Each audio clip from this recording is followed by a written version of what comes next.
Welcome to the National Home Funeral Alliance Introduction to Body Care. Thanks so much for tuning in to our fall fundraiser. I'm Dani LaVoire from the Board of Directors, and I live here in Prescott, Arizona, where I teach home funerals to my community. And I'm Lauren Carroll. I'm also on the Board of Directors with the National Home Funeral Alliance, and I live in Colorado Springs, Colorado, where I teach workshops as well. We really appreciate you tuning in, and we really hope you learned something new today on Introduction to Body Care. Today we're going to be focusing on body care, but there's so many other aspects to a home funeral. The National Home Funeral Alliance has many references online, and I like to utilize these when I'm teaching my home funeral workshops. We have this book, The Essentials for Practicing Home Funeral Guides. This is great if you want to bring this information to your community or help other families. It has everything you're going to need, from supply lists to legalities, disclaimers, waivers. Everything's in here. We also have this book, Undertaken with Love. This is great for families and support circles. It has poems, it has everything you need for creating sacred spaces. And we do have a book on ceremonies and sacred spaces online as well.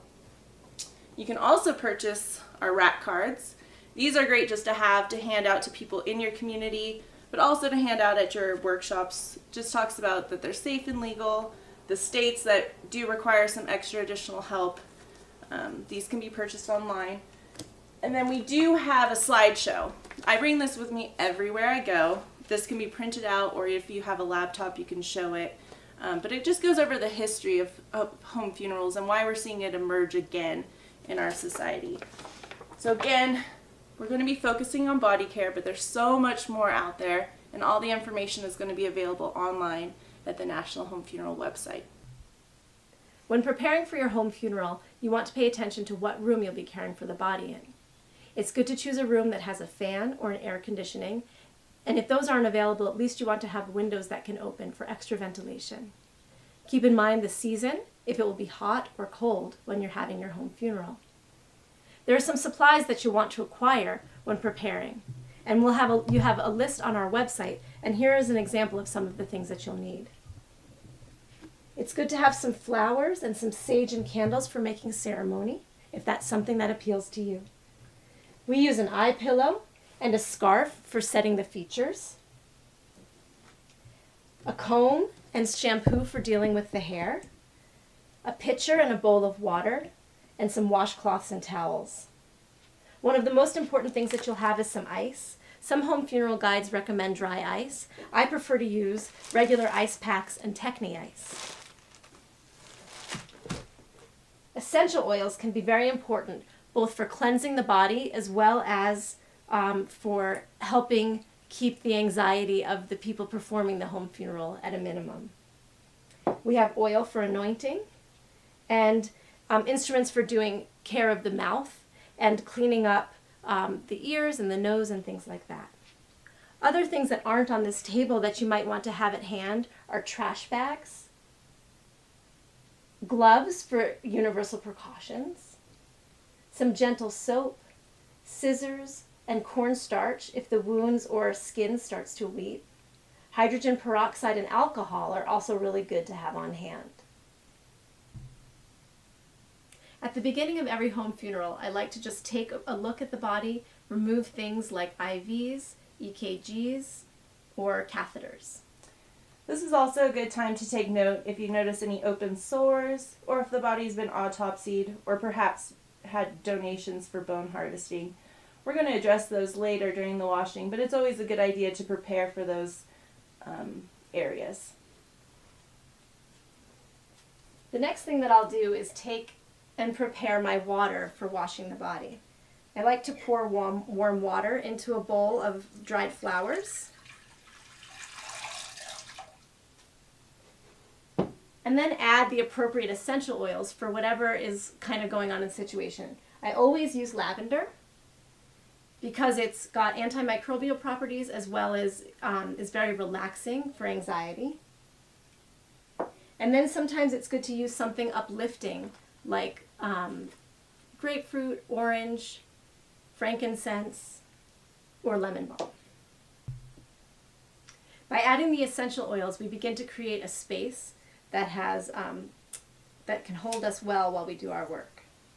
I'm lighting sage and candles to create a ceremonial atmosphere.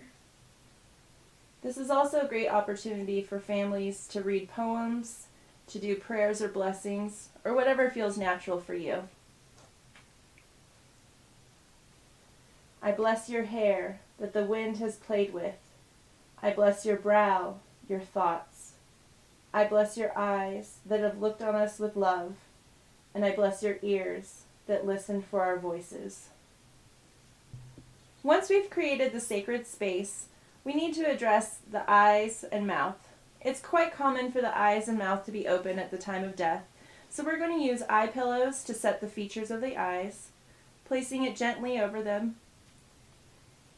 And then to close the mouth, we have a few options. We can use a silk cloth, wrapping it around their jaw and tying it above their head. This only needs to be done for about half an hour to an hour while the feature's set. Or, if you prefer, you can roll up a pillow, tilting their head back slightly and placing it under their jaw. This will support their features while they're setting, and this can be done while you're bathing the body or done shortly after death. When facilitating a home funeral, one of the most healing moments is when the family gets to wash the body. I like to start with the extremities, as sometimes it's an easier place for the families to interact with before really getting into the torso and the face. So we start at the bottom and wash his feet.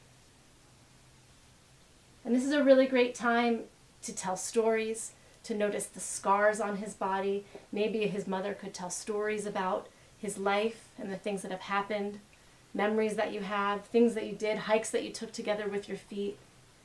Maybe he was a craftsman and you could tell stories about his hands and the things that he used to do with his hands when he was alive. I remember how your hands comforted me when I was sad. It always brought me great joy to be with you and hold your hands while we were walking. And as you move through the body, you can really honor each area by telling stories and interacting that way. So you're both honoring him with the purification ritual, as well as noticing places where there's still debris or fluids that need to be removed from the body. This is a great time to bring other family members and children into the room if that seems appropriate.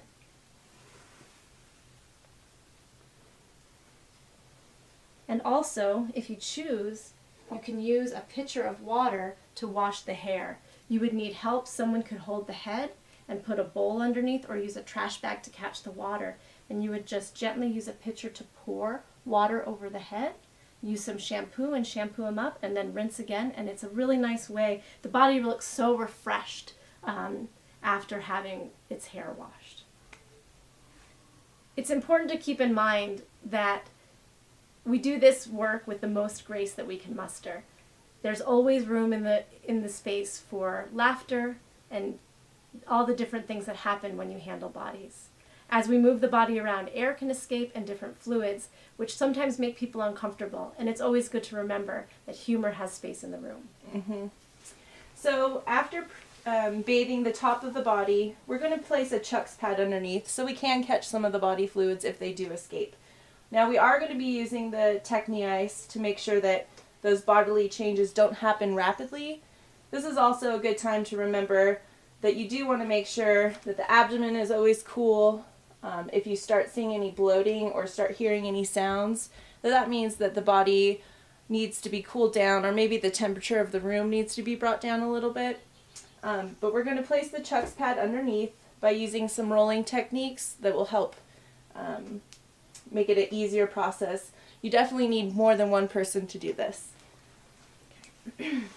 So we fold the Chucks into an accordion style fold, which makes it easier to pull from each end. So we're going to roll him towards us. I like to grab a shoulder while she holds the sheet and a knee. We're going to put the arm over the chest and then pull up. I'm holding him, and she's going to place the Chucks underneath. Go ahead. Now we roll him back. We're going to take the other arm, cross it over his body, and then she's going to roll his shoulder over. And I will pull the other end of the chucks out. We can lay him back down.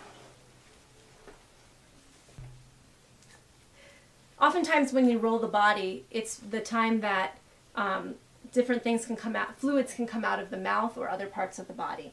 And that's okay. We are totally equipped to handle anything that happens. If something should drain from the mouth, you can either use a toothbrush or a swab from the hospital and just clean what came out, use a cloth to wipe it away, and reset the features.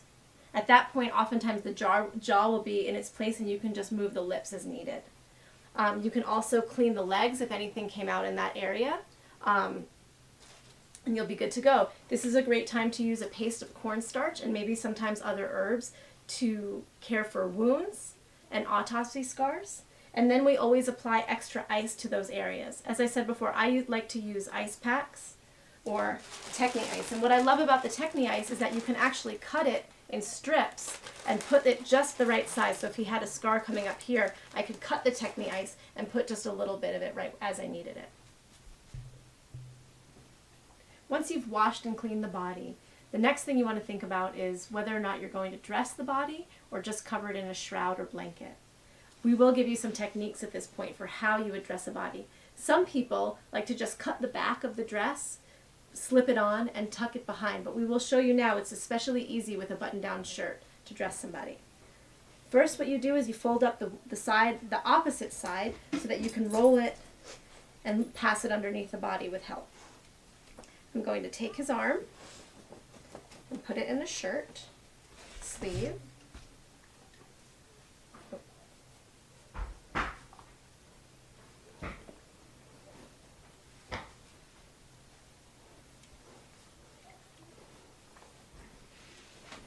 And then we'll work together to pass it through to the other side, just as we showed you earlier.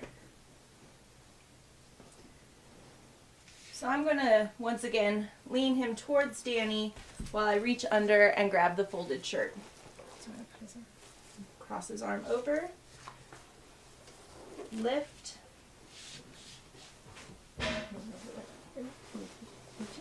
and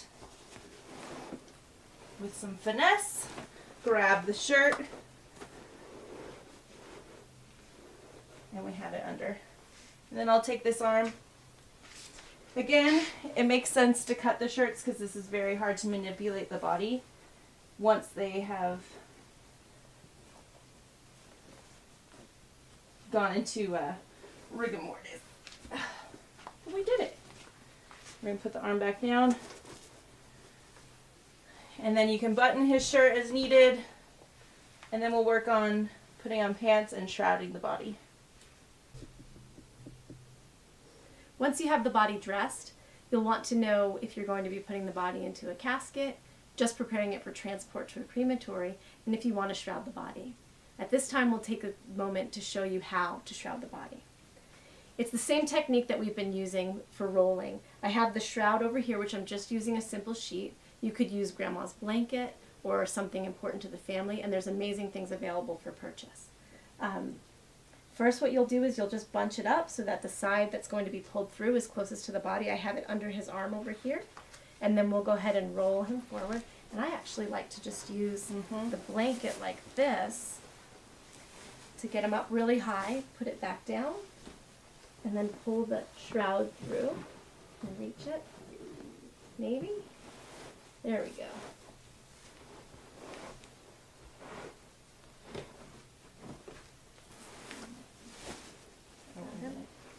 This is really good to have extra hands.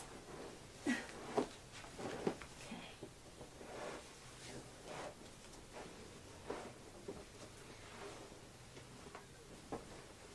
So now we've got his shroud under him. We'll probably need to pull it through a little bit more. You can help me. It's not uncommon to have to reposition the body a few times. Whatever is most comfortable for you is what works. And we can just go ahead and do it this way and shove it more. So I'll go ahead and, at this point his hands will be here. So then we'll go ahead and wrap him just like a swaddled baby.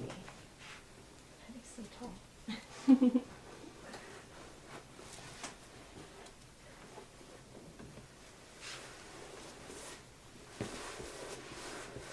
I'm pulling the sheet all the way through so I can get it to pass on the other side.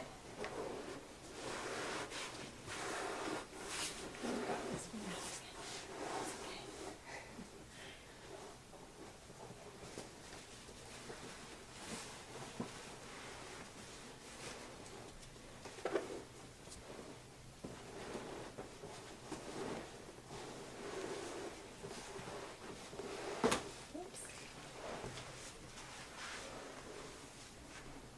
And then I have over there, I have the ties.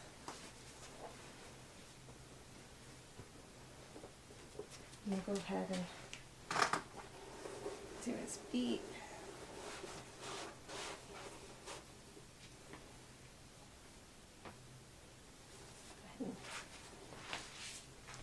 We'll just move on up the body.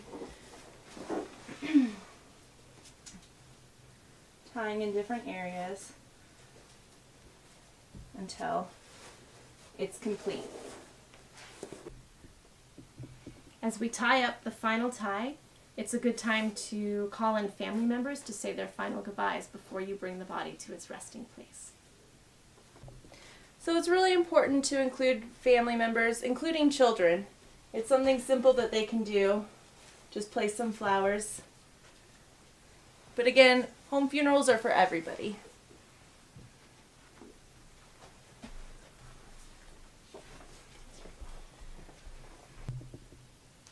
Thanks for watching our video on Basics to Body Care.